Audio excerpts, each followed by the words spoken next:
The Great Lakes, vast inland seas of freshwater, stretching beyond the horizon. For centuries, they have been highways of commerce, of hope, of human ambition. But these waters hold secrets in their cold, dark depths. Secrets that defy explanation and challenge our understanding of the world. According to the official logs of the United States Coast Guard and the meticulous archives of the Great Lakes Historical Society, over 6,000 vessels have been lost to these waters. While storms and human error account for most, there exists a smaller, more disturbing file. Cases where the incident reports are incomplete, where survivor testimonies describe events that are irrational, where the very nature of the disaster seems to contradict the laws of physics, or worse, suggests a malevolent intelligence lurking beneath the waves. This is verified nightmare, where every nightmare is real, and every story is verified. Tonight, we will not recount the familiar tales of the Edmund Fitzgerald or the Lady Elgin.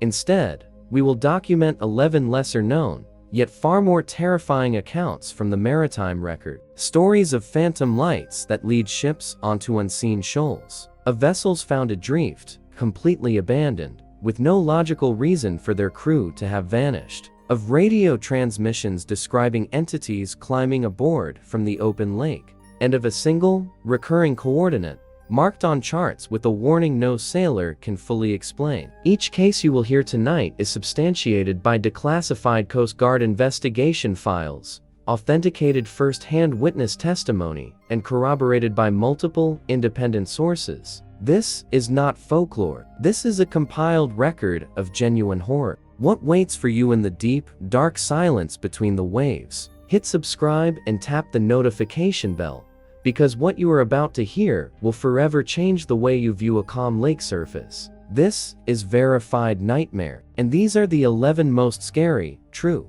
Great Lakes shipwreck horror stories.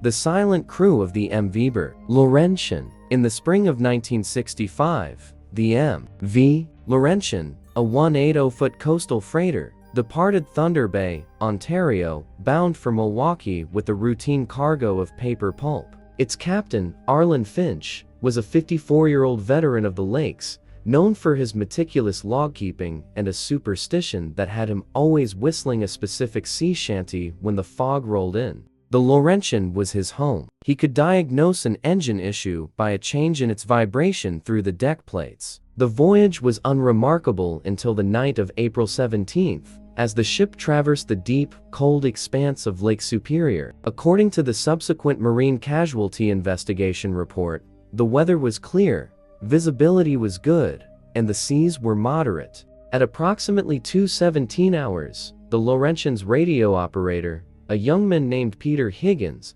made a routine check-in with the Sault Ste. Marie Traffic Control. The transcript shows the call was normal, concluding with Higgins signing off with, "All secure, steady as she goes." What happened in the 43 minutes that followed has never been fully explained. At 3 o'clock hours, the radar station at Whitefish Point noted the Laurentian had made a gradual, uncorrected course change of 15 degrees to port, taking it slightly off its authorized shipping lane. A radio hail received no response. Over the next hour, the track showed the ship beginning a slow, lazy circle in the open water. A nearby ore carrier, the Walter A. Sterling, was dispatched to investigate. As dawn broke, the Sterling pulled alongside the silent Laurentian. Crew members reported seeing no one on deck. The ship's lights were on. Its engines were turning at a slow ahead bell, just enough to maintain steerage, but there was no sign of life. A boarding party was assembled.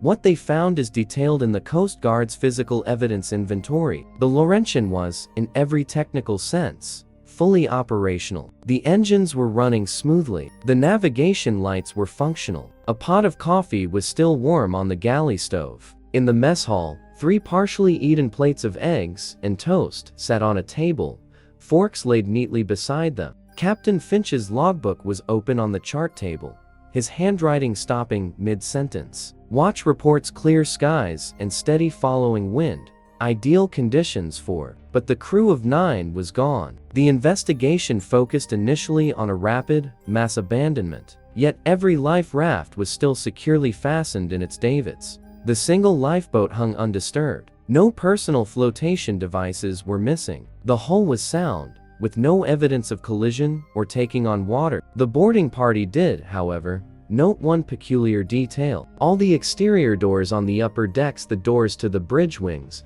the mess deck, and the crew lounge were found wide open, their latches unlocked. As stated in the testimony of the Sterling's first mate, James Corrigan, it was a calm night. But even so, leaving all those doors open to the lake, it was like they just walked out into the air.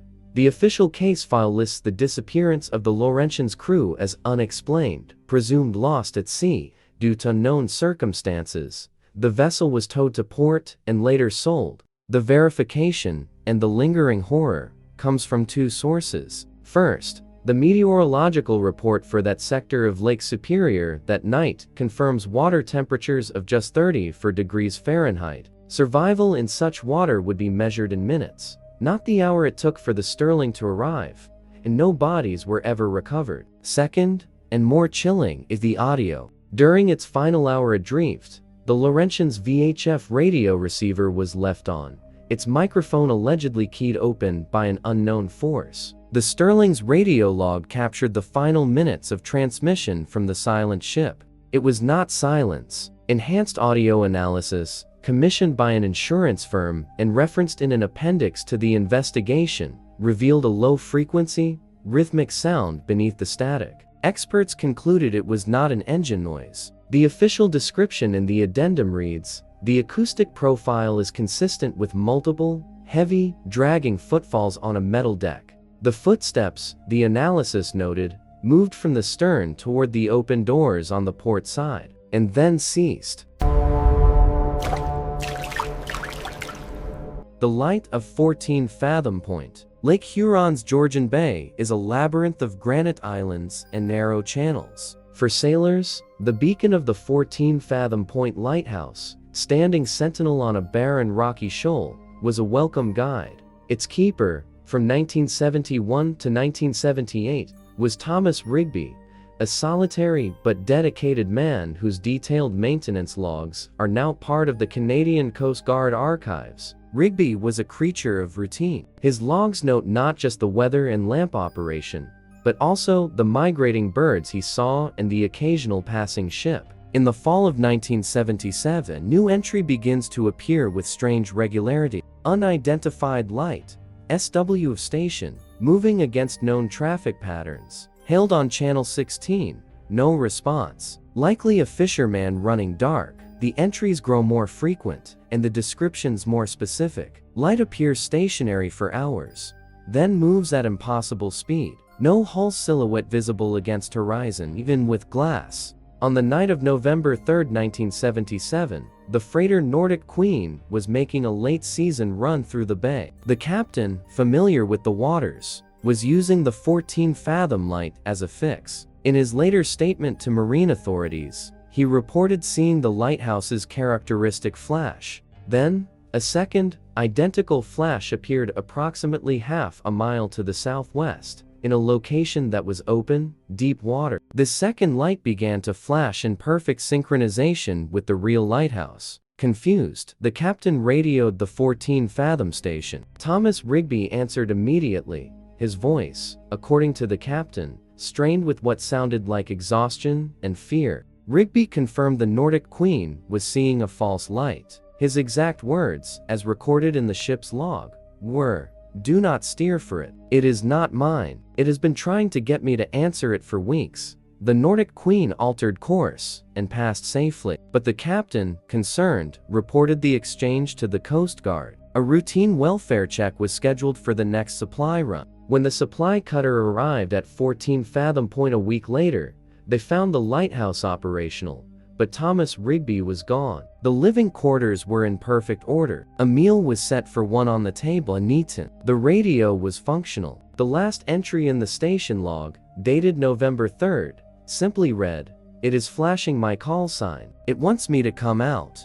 An extensive air and sea search found no trace of Rigby. The official ruling was that the keeper, suffering from isolation-induced psychosis, likely walked into the lake. The lighthouse was automated shortly thereafter. The story would have ended there, filed as a tragedy, if not for the testimony of a fishing boat crew 6 months later. On a clear May evening in 1978, their vessel suffered a mechanical failure near the shoal. As they worked on the engine, they observed the automated light begin its cycle. Then, as darkness fully fell, the second light appeared again in the deep water. It flashed not the standard pattern, but a rapid, stuttering sequence. One of the fishermen, a former signalman in the Navy, instinctively grabbed a flashlight. Using maritime code, he flashed a question, "Identify."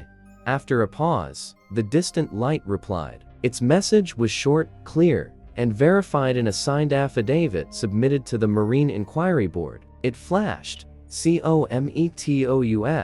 Before the fisherman could respond, the light simply vanished, not fading, but snapping off as if a switch had been thrown. A sonar sweep of the area the next day by authorities showed nothing, no wreck, no large debris field, just the deep, cold emptiness of the bay. To this day, mariners' charts for that sector of Georgian Bay carry a small cryptic note beside the depth soundings at that location. It does not warn of rocks or shoals. It reads only, "Ported deceptive light. Advise extreme caution."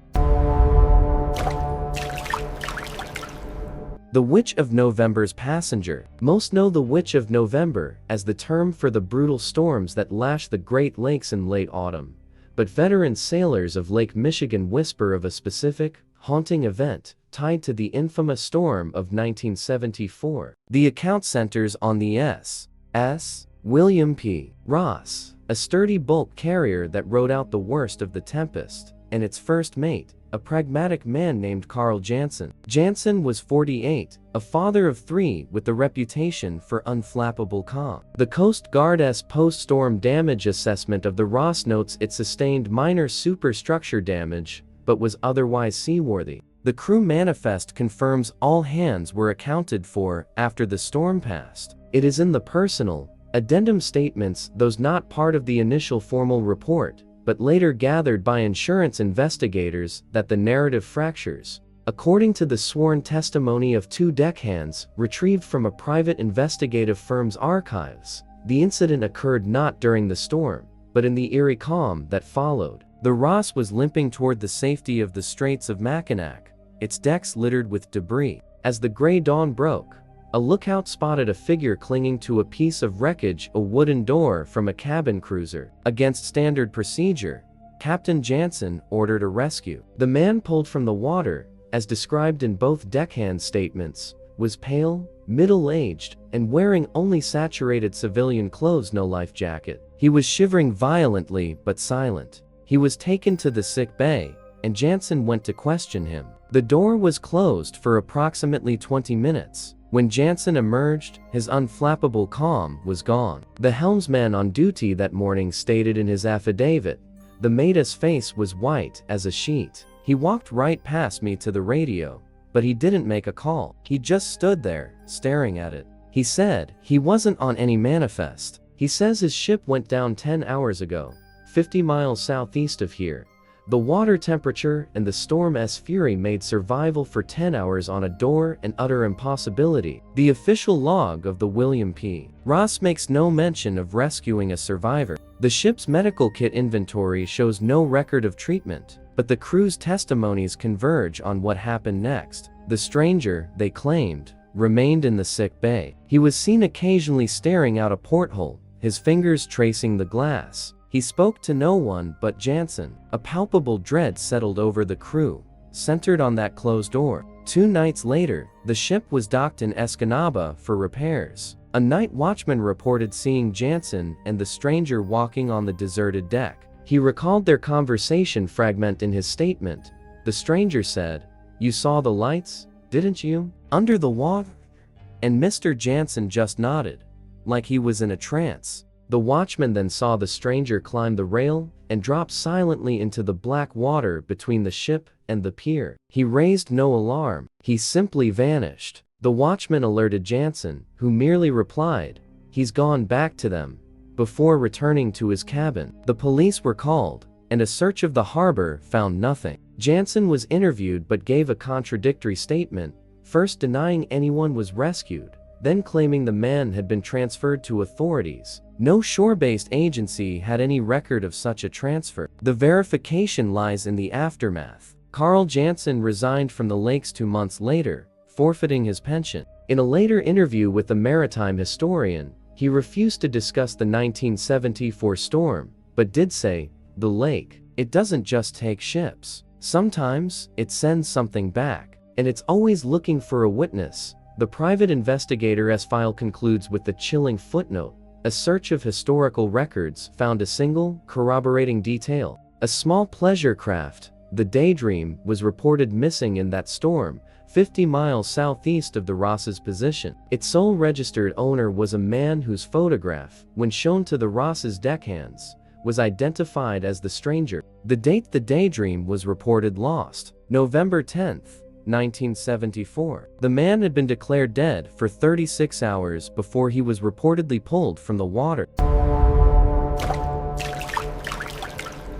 The deep tow sonar image. In the summer of 1998, the National Oceanic and Atmospheric Administration vessel Laurentian Explorer was conducting a high-resolution mapping survey of the lakebed in Central Lake, Ontario. The goal was geological. The team, led by Chief Scientist Dr. Alia Vance, was using a state-of-the-art deep tow side scan sonar, a fish-shaped device towed just meters above the bottom, capable of rendering images with photographic clarity. On July 22, during a routine grid pattern over an area of featureless mud plains in water 450 feet deep, the sonar returned an anomalous contact. The initial watch technician assumed it was a glacial erratic, a large boulder. But as the Explorer made a second, tighter pass, the full image resolved on the monitors. According to the survey's official data log and the subsequent internal NOAA memorandum, the object was not a rock. It was a ship, a schooner, based on its, sitting perfectly upright on the lakebed.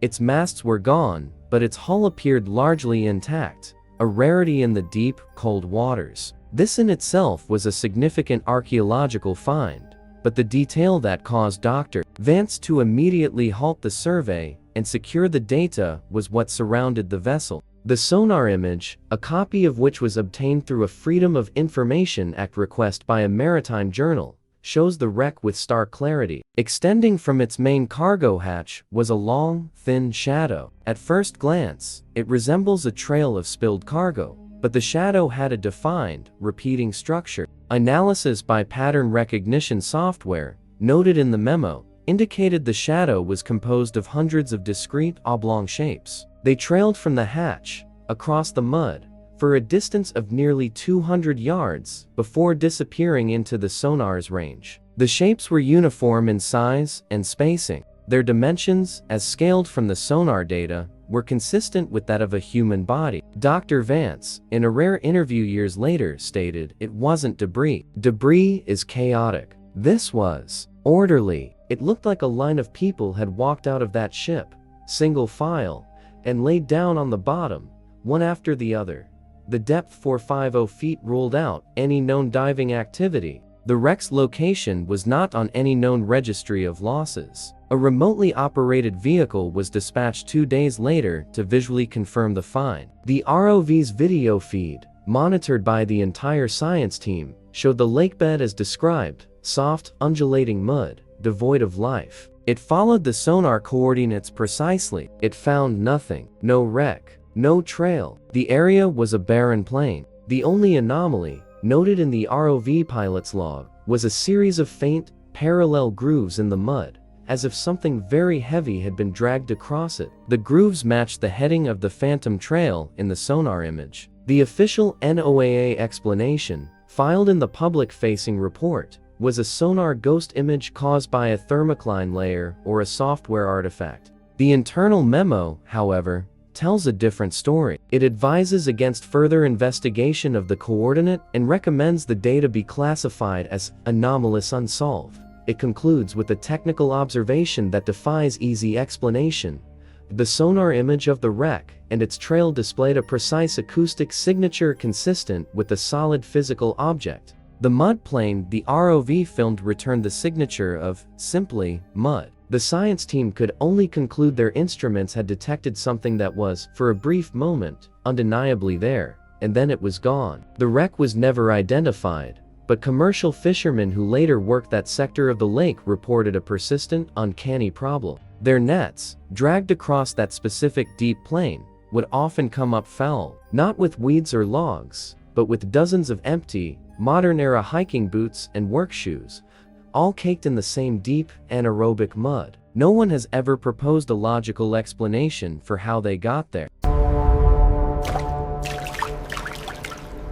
The radio call from the Mackinac Queen. The car ferry Mackinac Queen was a workhorse of the Straits of Mackinac, a familiar and comforting sight shuttling between Mackinac City and St. Ignace. Its captain in the 1989 season, Eleanor Shaw, was a pioneering figure, one of the first women to command a vessel of its size on the Great Lakes. Known for her crisp professionalism and a dry wit, she kept the ferry running with clockwork precision, a fact abundantly clear in the Michigan Department of Transportation's performance reviews. The incident occurred on October 31st, 1989, a cold, clear Halloween night. The final run from St. Ignace was lightly loaded, with only a dozen passengers and their vehicles. The Coast Guard's radio transcripts from that night provide the primary verification. At 22:47, the Mackinac Queen made a routine departure call. At 23:12,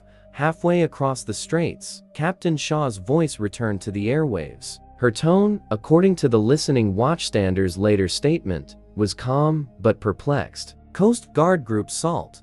This is Mackinac Queen. We have a visual anomaly, requesting you check for any authorized marine activity or possible flare in the vicinity of the Midway buoy. Over.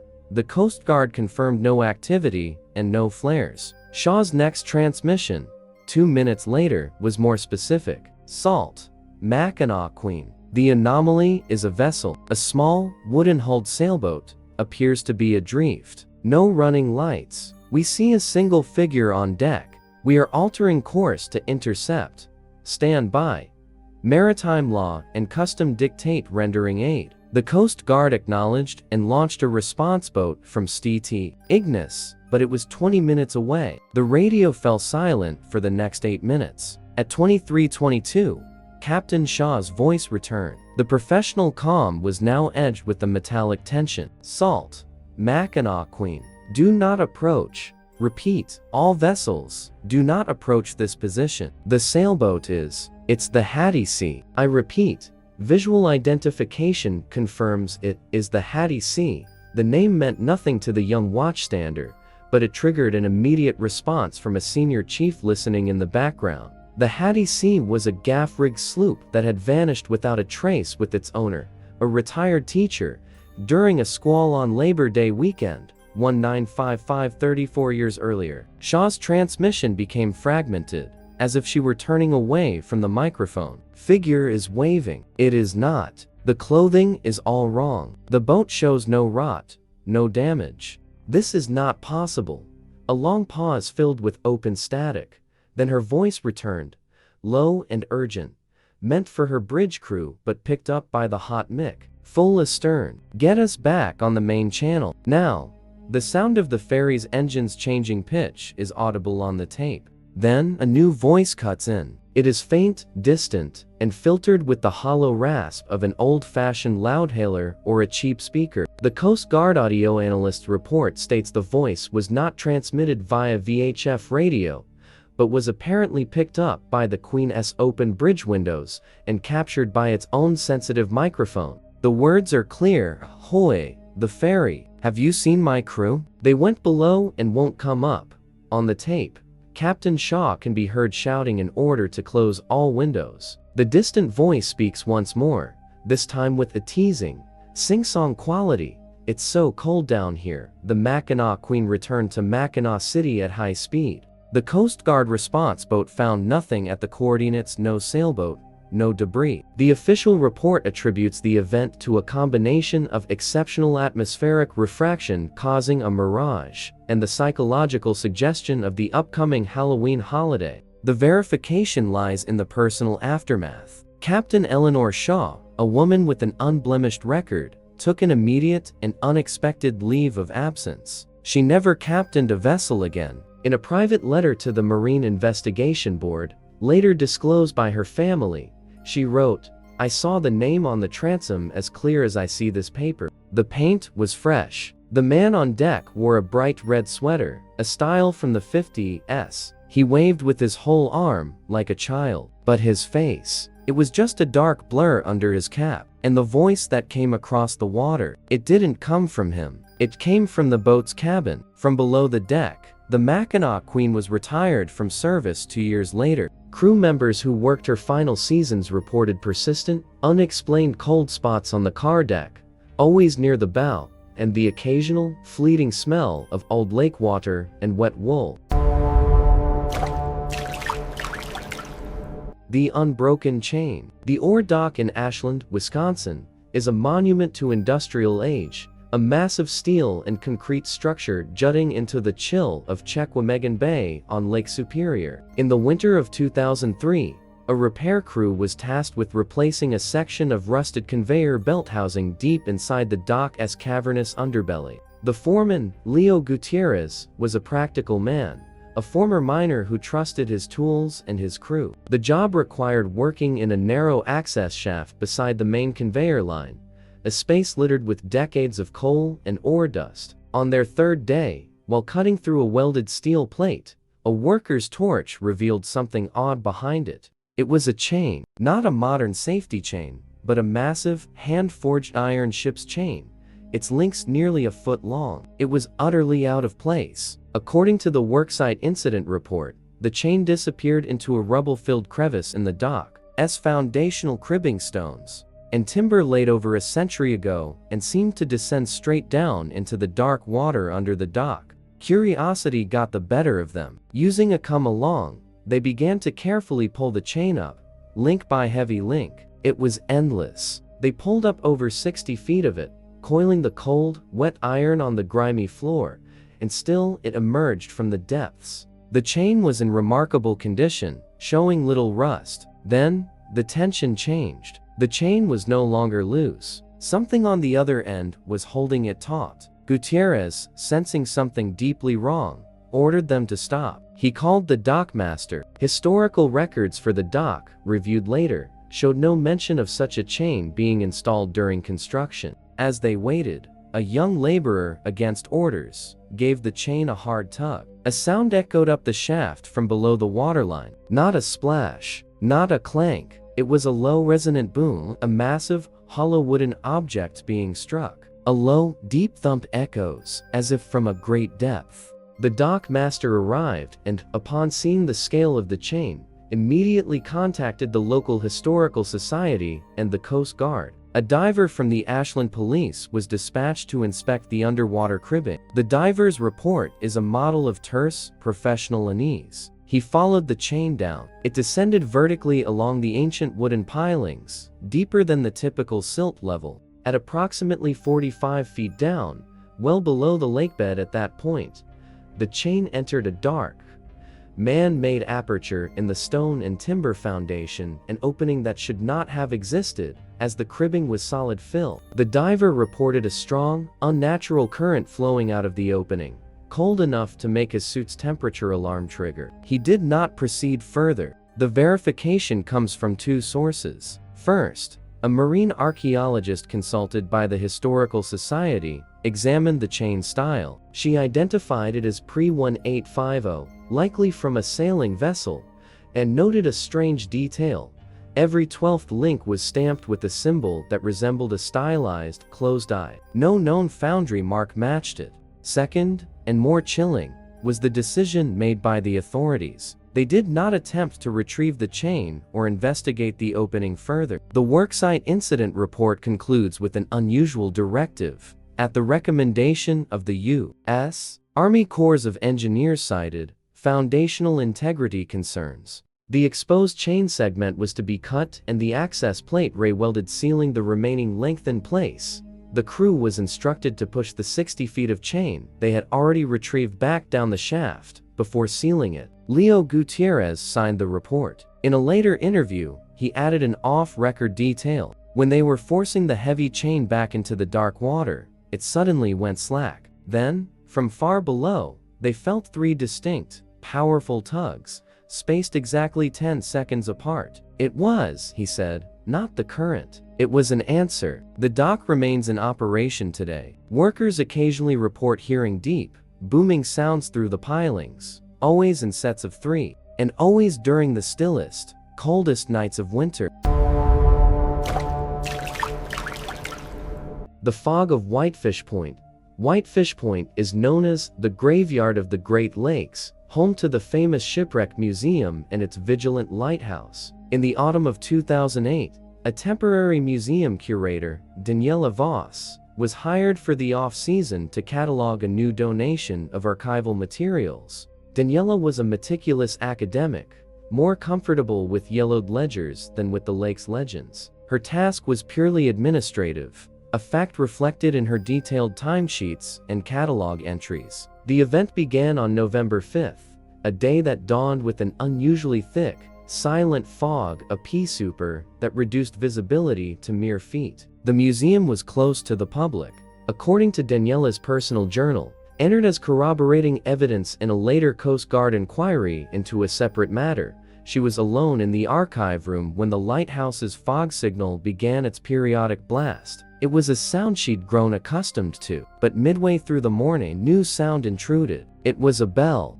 a deep, slow, mournful bell, its tone distinct from the modern lighthouse apparatus. It seemed to come from the water, moving along the shoreline. Daniela's journal notes her initial assumption, buoy adrift, or a memorial ceremony. But the rhythm was wrong. It was not a steady clang. It was a deliberate sequence, 2 rings, a long pause, then a single ring. This pattern repeated without variation. Curiosity overriding unease, she accessed the museum's live shoreline camera feed on her computer. The camera showed only a wall of gray, but the audio feed, sensitive and designed to record ambient sound for exhibits, picked up the bell clearly. It also picked up something else. In the long pause between the second and single ring, faint but discernible after she amplified the digital file, was the sound of ragged, wet coughing. Not one person, several. Daniela contacted the Coast Guard station at the point, believing she was reporting a vessel in distress.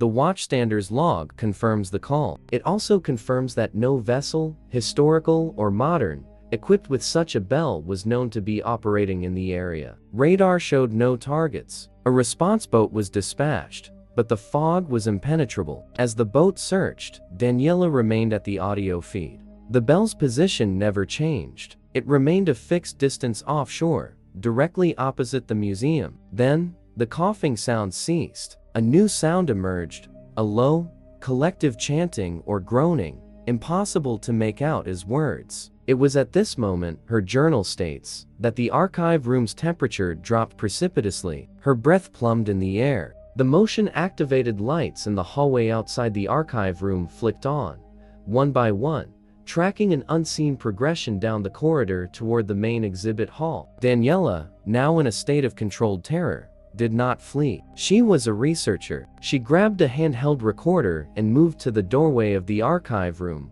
pointing it down the hall. On the recording, which she later submitted to investigators, the following can be heard: the distant fog signal, the eerie bell, the faint groaning from the speakers, and the distinct, wet sound of footprints on the polished wooden floor of the exhibit hall. Not the sharp click of modern shoes, but the sodden, squelching tread of waterlogged leather boots. The steps moved slowly past the doorway of the archive room. Daniela saw nothing but the empty hall. Yet on the recording, the footsteps stop. A voice, whisper thin and crackling with phlegm, speaks a sentence that audio enhancement would later clarify.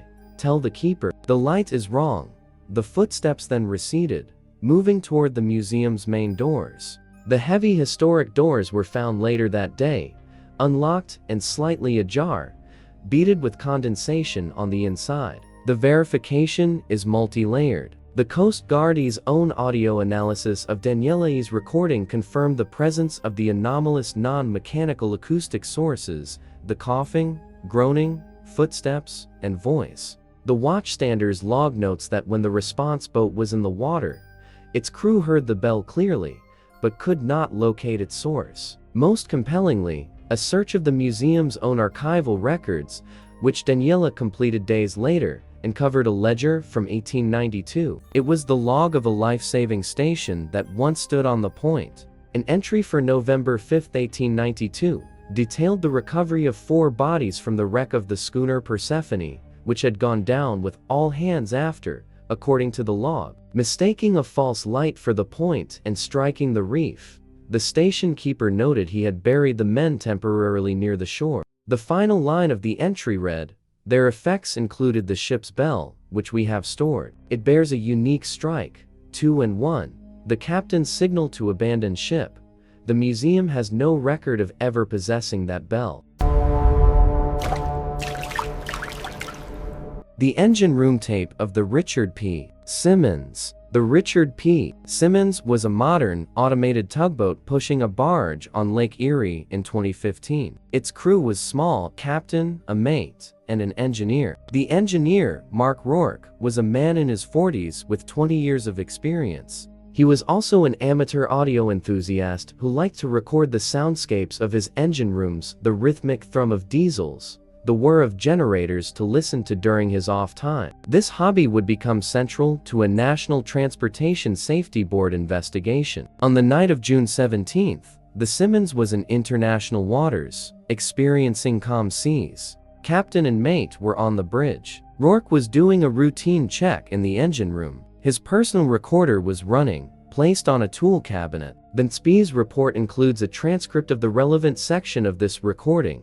As it pertains to the incident of crew incapacitation, the tape begins normally, the deep throb of the main engine. Rourke can be heard humming, then his footsteps as he moves to check a pressure gauge. At 21 hours 14 minutes and 33 seconds, a new sound enters the recording. It is a high-pitched, metallic scraping, like a heavy valve being turned against great resistance. Rourke's humming stops. His footsteps approach the source of the sound, near the starboard seawater intake valve, a massive fitting in the hull itself. On the tape, he mutters, "That's not right." The scraping continues, growing more frantic. Then, a voice that is not Rourke's issues from the vicinity of the intake. The voice, described in the audio analyst's notes as distorted, aqueous, and possessing unnatural low-frequency harmonics, says a single word: "Open." Rourke's voice replies, confused but professional, "Bridge, engine room. I've got a noise down here at the starboard intake.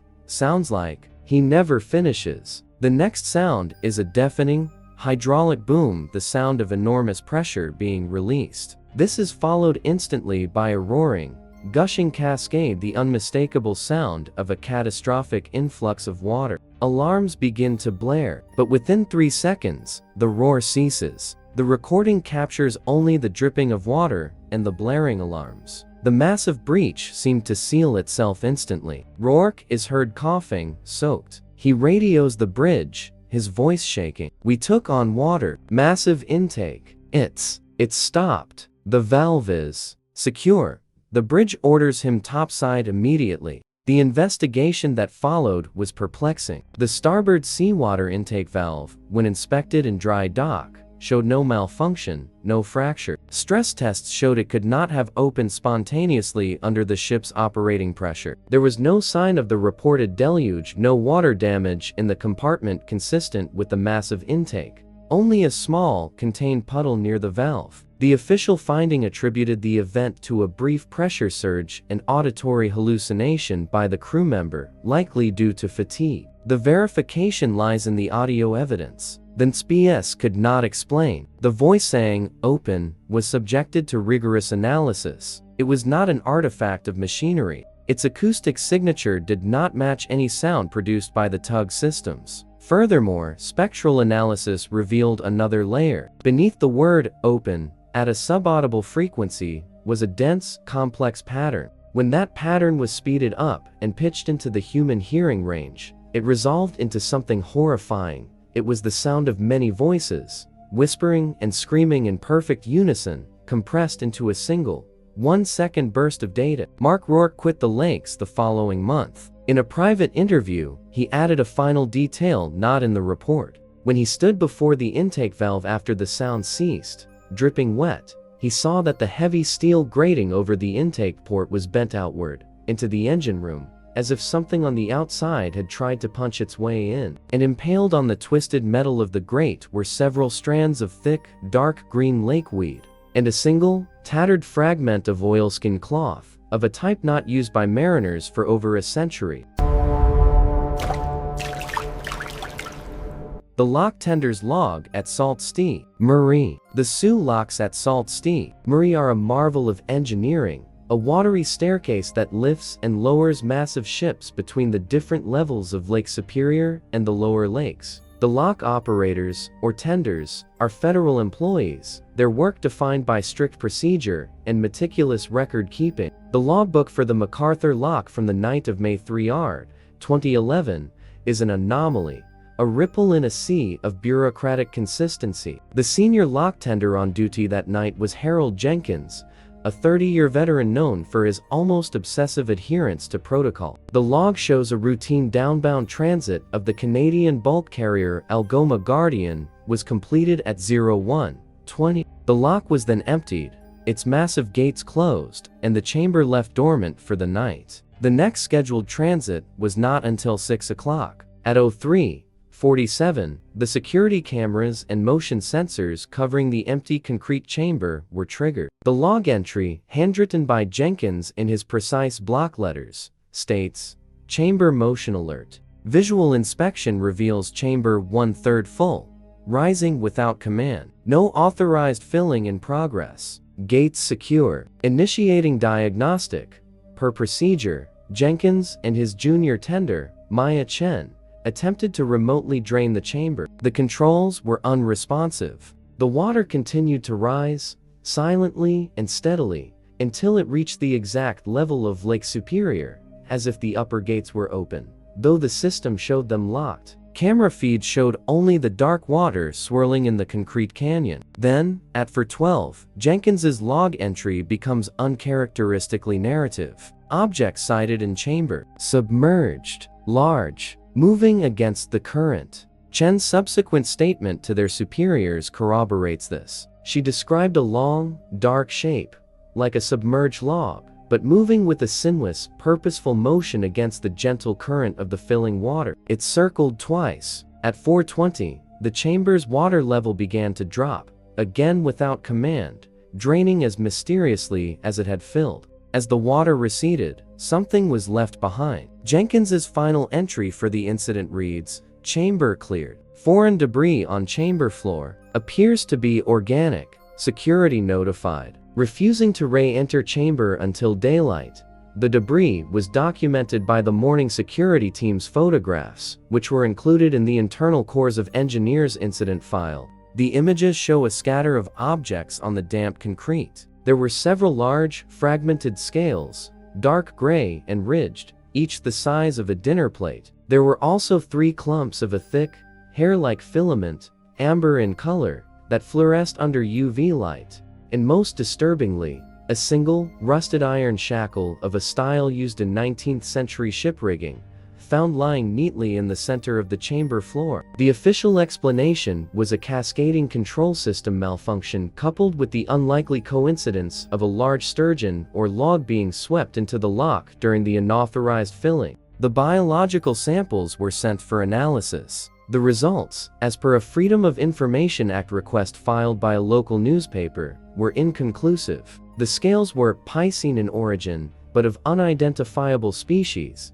and the filaments were similar to certain deep water algal holdfasts, but of unprecedented size and density. Harold Jenkins requested and was granted a transfer to a desk job 2 weeks later. In an exit interview, he stated his reason simply, "The gates showed locked. The system showed no fill command, but the water listened to something. And that thing that was swimming in there, it wasn't caught. It was visiting." The junior tender, Maya Chen, remained, but insisted on a procedural change. No solo monitoring of empty locks between the hours of 3 and a.m. Her request was granted. To this day, lock tenders refer to the occasional, unexplained glitch in the chamber level sensors as getting a visit from Jenkins's pet. The last broadcast of WOBS 98.7 the voice of the lakes. Before satellite weather and internet streaming, lake sailors relied on coastal AM radio stations for news, music, and crucially, weather reports. One of the most beloved was WOB's 98.7, broadcasting from a lonely transmitter site on the Keweenaw Peninsula of Upper Michigan. Its overnight host from 1972 to 1986 was a man named Jasper Hill, whose calm, avuncular voice was a companion to countless souls on the dark water. On the night of December 8, 1986, a powerful early winter storm was rapidly intensifying over western Lake Superior. Jasper Hill was on air, providing rolling updates. The FCC archive holds the broadcast tape from that night. It begins normally. Hill gives the forecast, warns of strengthening winds, and plays a record. At 11:47 p.m., a strange interference bleeds into the broadcast, a low hum, then what sounds like a VHF radio transmission, faint and broken. Hill, a professional, tries to talk over it. The rogue transmission fades in clarity. A panicked, male voice is heard, breaking up. She's coming over the side. They're not ropes, then it cuts out. Hill, audibly unsettled, offers a brief, "To all ships on the lake, check in if you need assistance," before continuing his program. Over the next hour, his demeanor changes. Listeners who later called the station reported he sounded distracted, his announcements increasingly spaced apart by long periods of dead air. On the tape, during one of these silences, a new sound emerges, a slow, dripping water sound, and a faint, wet dragging noise, as if something heavy were being pulled across a linoleum floor just outside the studio. At 1:15 a.m., Hill interrupts a song. His voice is now a whisper, trembling with cold or fear. "I can see the lake from my window. The waves, they're standing still. The whitecaps are frozen in place. There's a light out there, a single green light, just hovering at the waterline. It's calling the station." He then says something that would become infamous. "The phone lines are down,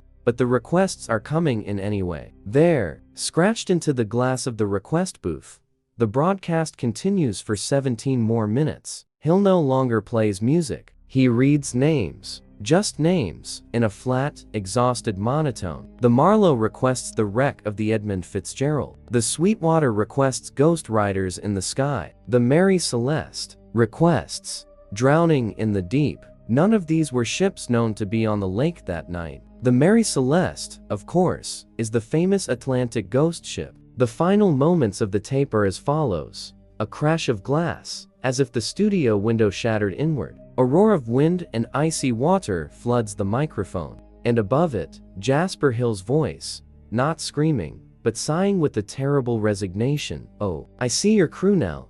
Then, dead carrier wave, the sound of a transmitter on with no audio for exactly 6 minutes and 40 seconds before the station's automated failsafe cut the broadcast entirely. The verification is stark. The storm was real, but no ships reported the distress call. Hill intercepted. When a maintenance crew reached the isolated transmitter site the next afternoon, they found the building secure, the doors locked from the inside. Jasper Hill was gone. The studio window was intact, but the request booth, a small, glassed-in area where sailors could call in, was a disaster. The glass on all sides was fogged with the rime of frozen condensation, and etched into that frost from the inside were hundreds of ship names, dates of loss, and the single, repeated phrase, "We are still sailing."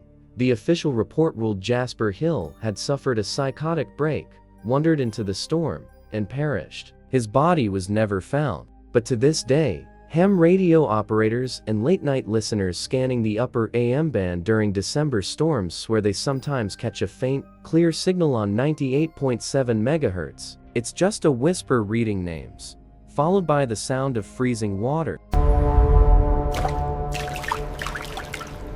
The uncharted Isle of the Isle Royale Queen 4. The Isle Royale Queen 4 is a passenger ferry operating a seasonal route between Copper Harbor, Michigan, and Isle Royale National Park. In the summer of 2019, Captain Lyle Donovan was making the familiar 55-mile crossing. A former Navy man with a crisp, no-nonsense demeanor, Donovan's bridge was a model of modern navigation, digital charts, GPS, radar, and AIS tracking for all nearby vessels. The morning of July 19th was clear. The lake-like glass conditions the Coast Guard's Vessel Traffic Service report would later describe as optimal. The trouble began subtly. First, the GPS coordinates on the primary and backup units began to drift, showing the ferry at approximately 1 nautical mile north of its radar-confirmed position. Donovan, trusting his eyes and the radar plot over the satellite signal, corrected course. Then, the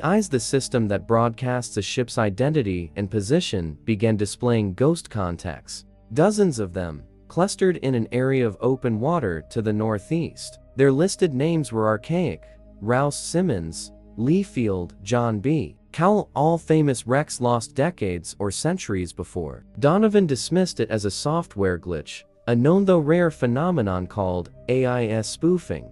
He radioed the Coast Guard to report the anomaly. The transcript shows the watchstander confirming no physical contacts were on their military-grade radar. They advised him to continue his voyage and power cycle his systems. It was then that a passenger, a retired geology professor named Arthur Bellamy, approached the bridge. He showed Donovan a photograph on his digital camera, zoomed in on the horizon to the northeast, the direction of the phantom AIS contacts. The photo showed a low, dark landmass where none should exist. No island, not even a shoal, was charted for 50 miles in that direction. Donovan raised his binoculars. He saw it too, a hump of forested rock, shrouded in a stationary, wispy mist. A narrow, cobbled beach was visible at its base. Against every protocol, and as he later testified under oath to a Marine Board of Inquiry, a compulsion seized him. He altered course to investigate. The official report notes this deviation was unexplained and contrary to established safety procedure.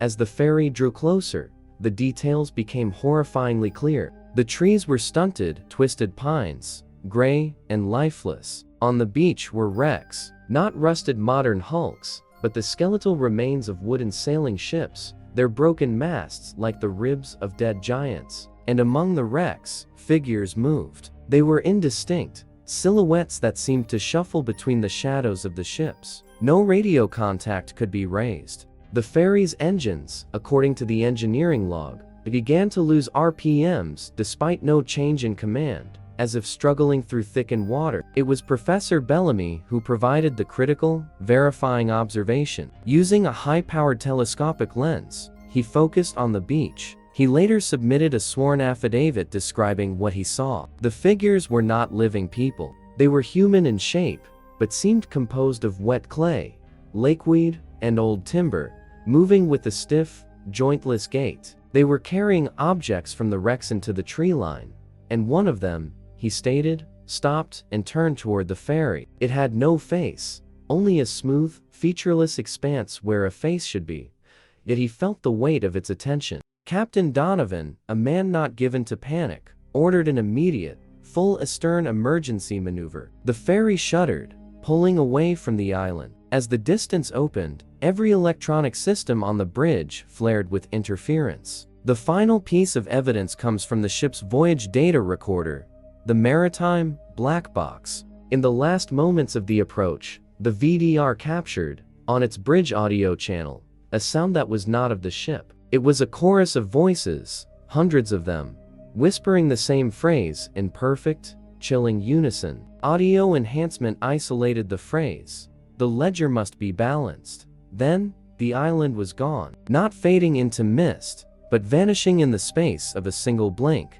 The horizon was empty. The GPS snapped back to its correct position. The phantom AIS contacts disappeared. The aftermath was a flurry of official denial and private terror. The Coast Guard's investigation cited exceptional mirage conditions, superior mirage or fata morgana, and coincidental electronic failures as the cause. Aerial surveys of the area found only deep, open water. No island, no wrecks. The verification lies in the collateral data. First, the photograph. Despite analysis by forensic experts, no evidence of digital manipulation was found in Professor Bellamy's image. The island, in the photo, is undeniably there. Second, the VDR audio of the whispering chorus was analyzed by an acoustic laboratory. Their finding, buried in an appendix to the report, stated the voices exhibited non-human vocal tract modeling and contained infrasonic frequencies known to induce feelings of dread and disorientation. Captain Donovan resigned at the end of the season. Professor Bellamy never published his photograph,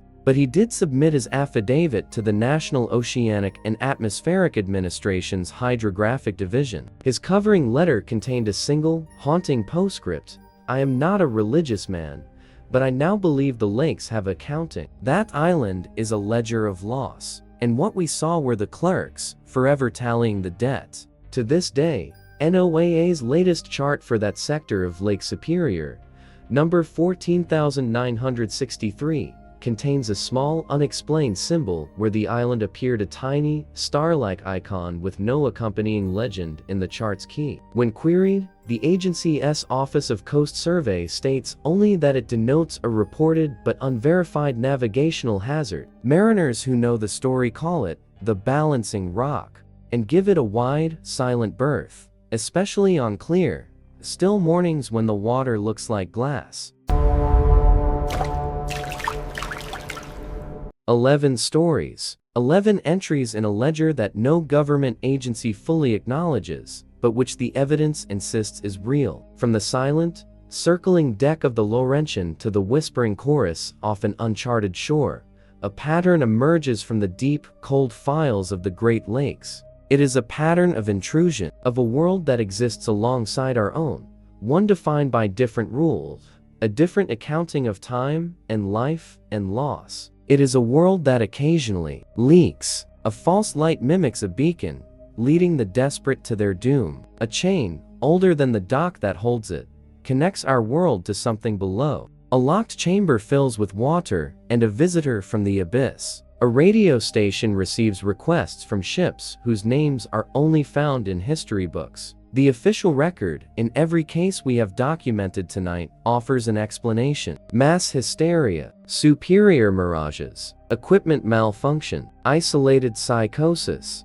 and perhaps, for the comfort of those who sail these waters and those who live on their shores, that is necessary. But the verification, the photographs, the audio tapes, the sworn testimony, the physical evidence that doesn't fit paints a more disturbing portrait. These are not random tragedies. They are interactions. They are glimpses of a consciousness as vast and ancient as the lakes themselves, one that collects wrecks and crews and moments of terror with the cold, meticulous patience of a glacier. We began by stating these are highways of commerce and hope. That remains true. But tonight's evidence suggests they are also something else, archives. And we are not just sailors upon them. We are potential entries. This has been a presentation of Verified Nightmare. Every story was sourced from declassified investigation files, authenticated first-hand accounts, and corroborated evidence. If you take one thing from this documentation, it be this: trust your instincts.